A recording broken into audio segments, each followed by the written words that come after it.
Hi, I'm Eric Kohn from IndieWire, and I'd like to welcome up Mark Duplass.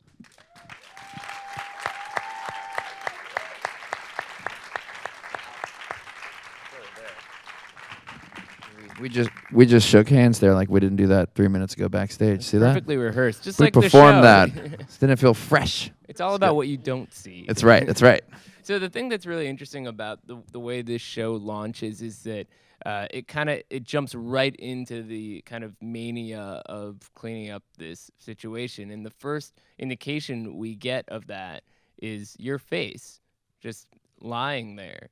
So talk to us a bit about getting inside the mindset of this character who is basically absorbing all the anxiety around him. Yeah, I mean, look, you guys probably been on some sets, and the life of a producer is obviously not that dissimilar from a film set to something like this. I think that the more I kind of was around the culture of this, and when I say the culture, I just meaning like our sort of narrativized version of it, you start to realize 2 hours of live television 5 days a week, it just takes a big toll on you because of all the different variables that can go wrong, and you get such this wonderful adrenaline jolt. I would liken it to when you're like in an improvised scene and it's like going really, really well, and you're so excited because it's happening, but 2 hours straight 5 days a week, I think it's not good for you, So that was my first way in. It was like, oh, this is, in order to do this job well, no social life, no romantic life, terrible eating and sleeping habits, just ulcers growing constantly. And so I guess that was the basic way into it for me. And then the question was like, well, how do we make this thing grow and turn into something? And a lot of that was in the writing, and I think in honestly, like Jen Aniston is a very special person. I didn't know her that well going into this, but she's got a deep, deep humanity to her, and our storyline has a lot of fun stuff coming up.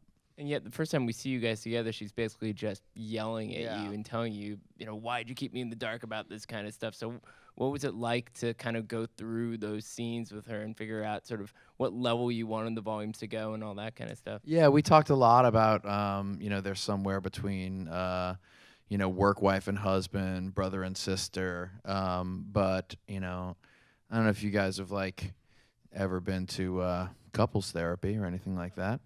But, like, the first thing that always comes up is, like, you are giving all of your good energy to everybody else, and then you shit on the person that is closest to you when you get home when you're tired because you feel safe and you know they'll never leave you. And that's basically what she does to Chip, and a little bit about what he does to her.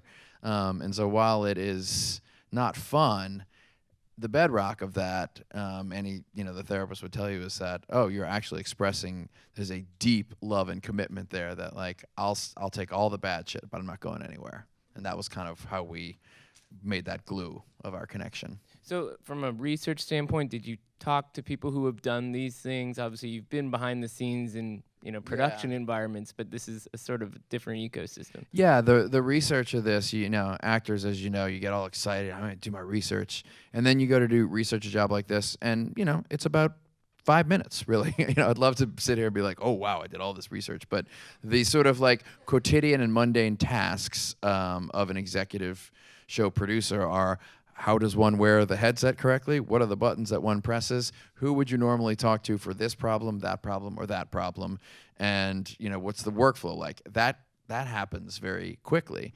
And I talked to a couple of directors and executive producers, and they basically said what I assumed, which is like, every show is wildly different. Some of them are more obsessed with camera. Some of them are more obsessed with story. Some of them are, always just like overstepping their bounds with the segment producers. So what that meant for me is I had a lot of latitude and choices to build this. And the thing that I really liked was that,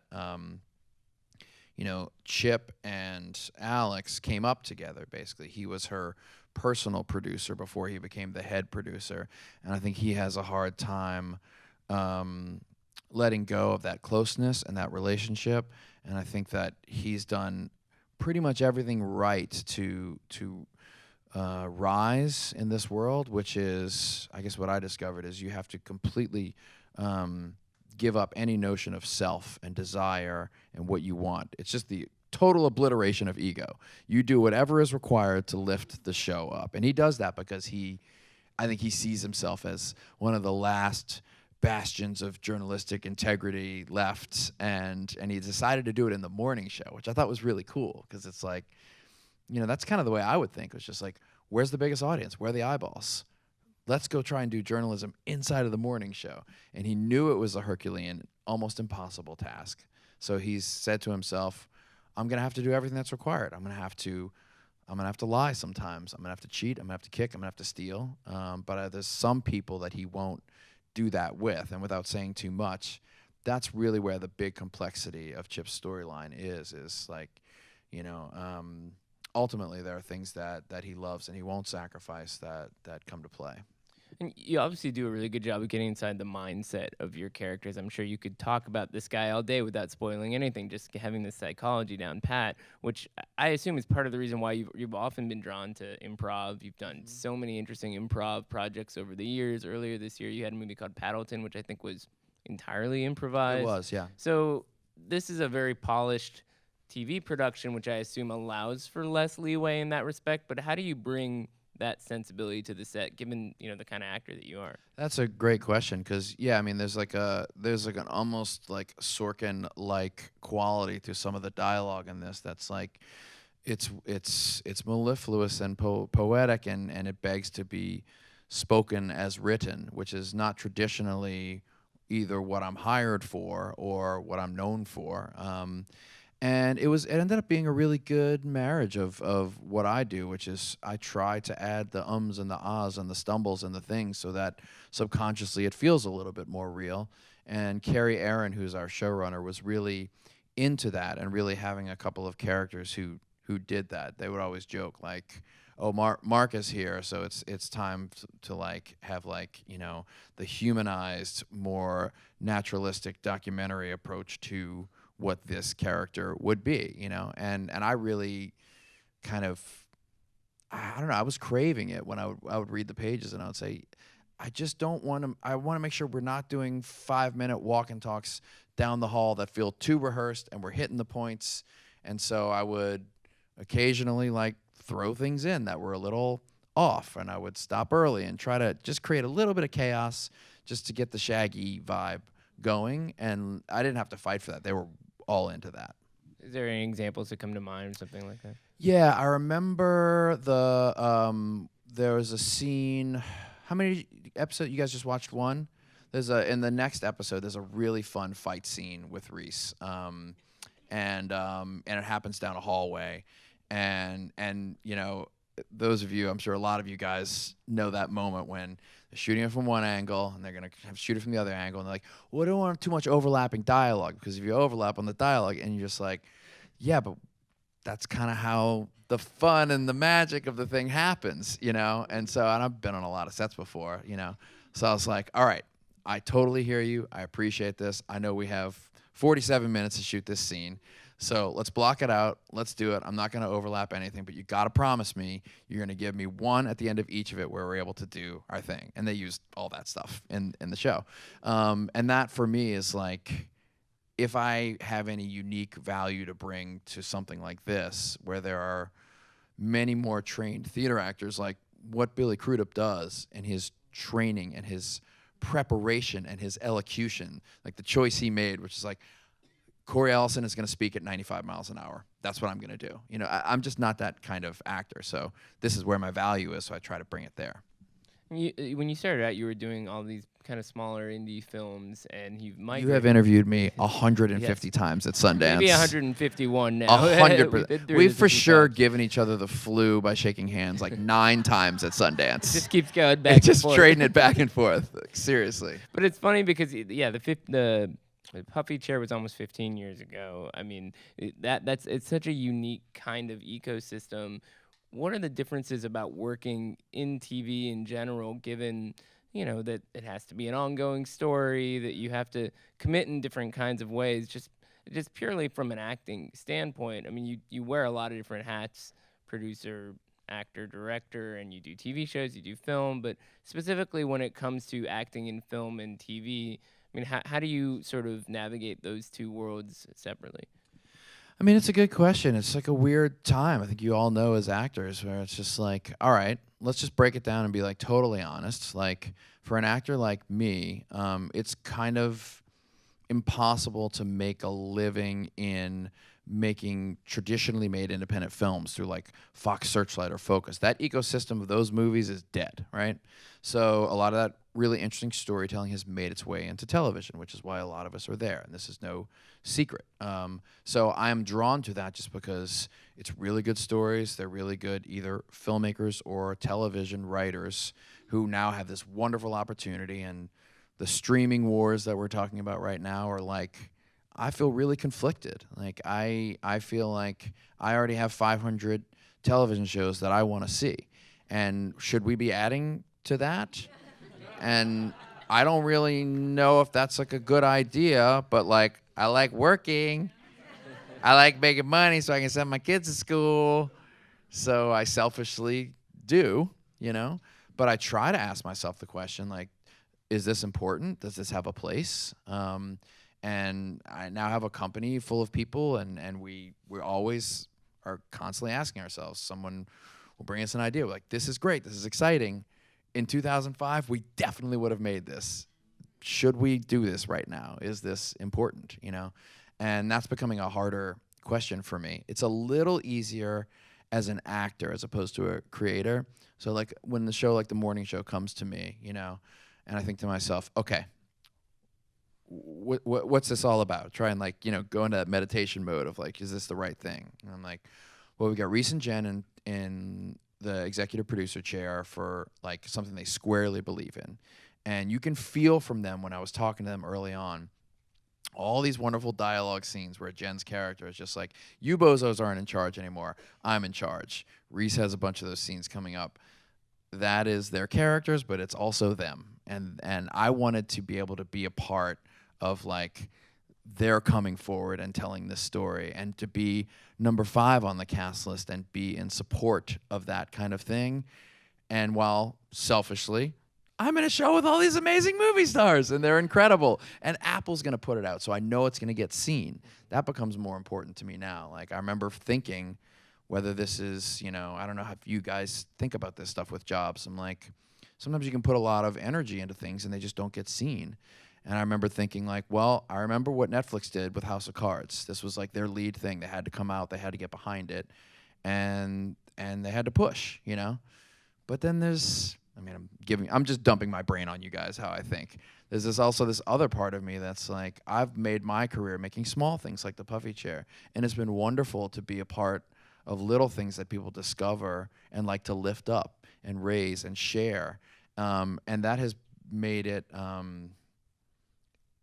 it's made, I don't know, it's surrounded me with the right kinds of people. Like my ecosystem is very like full of really sweet, lovely people, you know? I've never been a part of like, here comes the morning show, the big Apple show, and what does that mean? So it's different. Well, how do you retain some measure of control, or at least a confidence that, you know, you'll be able to have a say at the table if you're not a producer? Because I don't need it. You don't need that. I really don't need it. I mean, I get that enough as a producer and as a filmmaker. And I'm in this movie. We were just talking about I'm in this movie Bombshell that's coming out, and I'm in it for maybe 12 minutes, 15 minutes or something. Charlize Theron's husband. Yes, I play the husband role in that, and that like, you know, that's that thing where it's like people have been playing the wife role for years, and you could be like, God, I wish I had more. I don't think that way. I have so many opportunities like Paddleton to play the co-lead in a movie, and I've done it so many times. For me to be opposite Charlize, who is a friend of mine, I played her brother in another movie.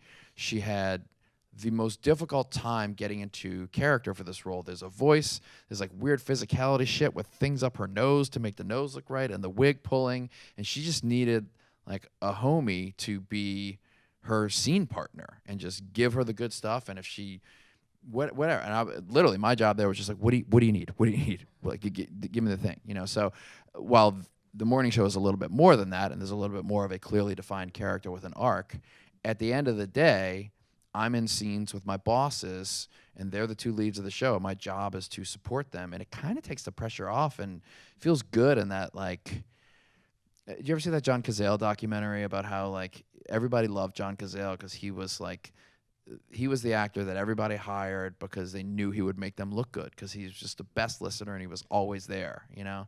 And, like, not that I'm John Cazale, but I love that. I love that theory. It's like a really cool thing. So what does it take to get you to step into the lead role?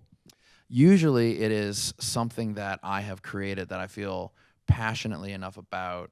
And I'm in this place in my career now where, you know, look, I got a 7-year-old daughter and an 11-year-old daughter. And if I'm going to be away from home, I want it to count. And so I'm getting much more pinpointed about the time I'm willing to spend.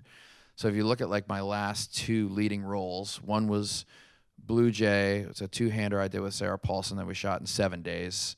And then Paddleton was a 2-hander with me and Ray Romano that we shot in 12 days.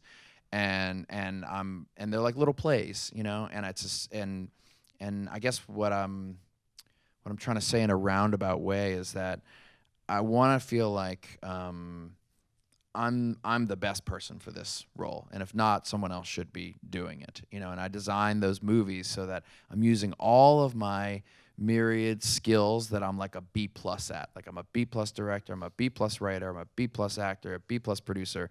But when you're in an improvised movie that you wrote for yourself, and I've hired a young director who I'm mentoring, and I can back them up if there's not quite all the skills there, and if the scenes aren't working, I'm rewriting them and using my writing skills in the moment. That's the moment where I don't look in the mirror and think, oh God, I'm a fraud, what am I doing here? That's the moment where I'm like, this is what I do well. Like, so that's really what it takes for me to do it. Oh, thanks. Yeah, it deserves some applause. Yeah. And just sort of looking ahead, so first of all, how much of a time commitment was the morning show just to get big, really big time commitment, more than I thought it was going to be, speaking candidly. You know, when this is I don't know if you guys have experienced this trick before, but, you know, when you're signing on to, like, the 4th or 5th billing role, a lot of times it'll be like, we know you're busy, but, you know, 2 days a week, you know, it's going to be, it will get you in and out, you know. And then what happened here is that they ended up rewriting a bunch of these in order to incorporate the Me Too movement in a much more meaningful way to reflect what was happening in the culture at the same time. And I think that, if I'm just being honest, why not be honest? You know, I'm just the kind of actor who was always going to be available because it was in LA. And I'm, like, there with my kids, dropping them off at school, and I'm writing, and they always knew they could call me and get me to set and be reliable and do the walk and talk and hit the marks and make a scene work. So when a lot of the new scenes came up to be writing, it's like, well, Billy's back in New York, and, like, you know, where's Jen? We got to write a 2-person scene. It's going to be someone else and Mark, basically, is how it happened. And so my role kept kind of increasing because I was a little bit of that, like, constancy and the X factor of what the production was. And you're going to dive right into the next season, or what's the situation? Yeah, I think we're going to go right in. I don't know, it's coming in a couple of months, you know.